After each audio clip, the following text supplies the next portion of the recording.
So the left-wing economist Robert Reich, a fellow Dartmouth graduate, I'm somewhat embarrassed to say, has a video railing against state laws that prohibit critical race theory in public education. Listen.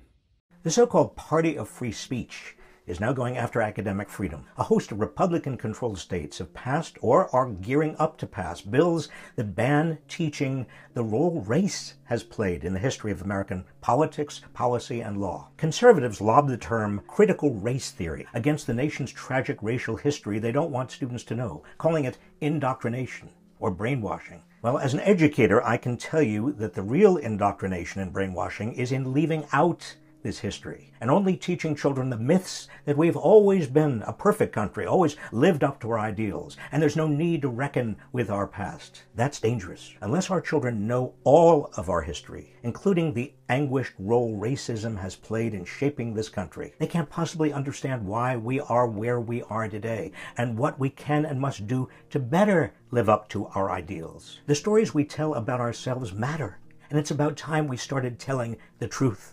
Now, his first point appears to be, hey, you're preventing us from teaching anguishing truths about race. No, that's not what critical race theory is. Critical race theory is a form of presenting the race debate in a single, ideologically twisted, biased way. So really what Robert Reich wants to do is he wants to have a system of education that leaves out inconvenient facts that his side does not want to be amplified. So what are those facts? Number one, that slavery was promoted actively by the Democratic Party. In 1860, for example, virtually all the 4 million slaves in America were owned by Democrats. There were just a handful owned by Republicans. This is not taught, and Robert Reich wants to make sure it stays that way. Second, he doesn't want to teach that every segregation law in the South, without exception, was passed by a Democratic legislature, signed by a Democratic governor, enforced by Democratic officials, and there is not a single exception to that rule. He'd like to have that left out. That's not taught. He doesn't want it to be taught. Critical race theory doesn't mention this at all.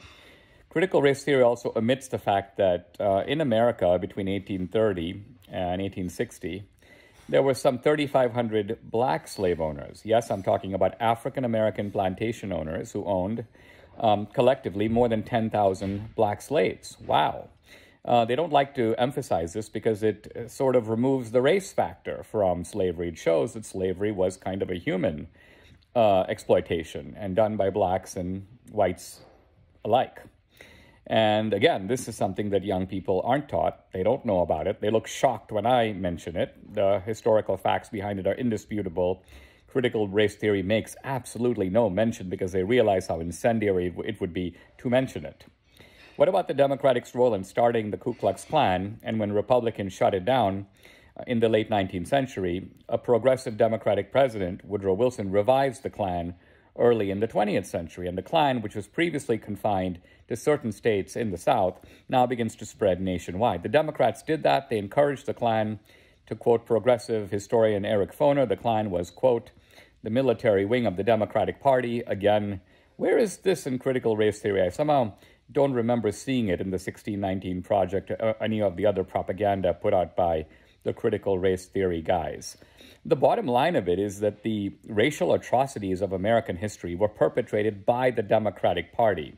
And the great lie that critical race theory wants to perpetrate is to take the crimes of the Democratic Party and blame them on America. America did this, America did that. No, America didn't do it. Some Americans did it, namely Democrats, and other Americans tried to stop them, namely Republicans.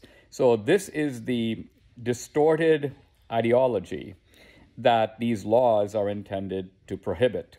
What the laws want is a balanced presentation of American history, offering both sides, not suppressing one side, and placing blame where it's due. In other words, pin the racist tail where it belongs, not on the Republican elephant, not on the American eagle, but on the Democratic donkey.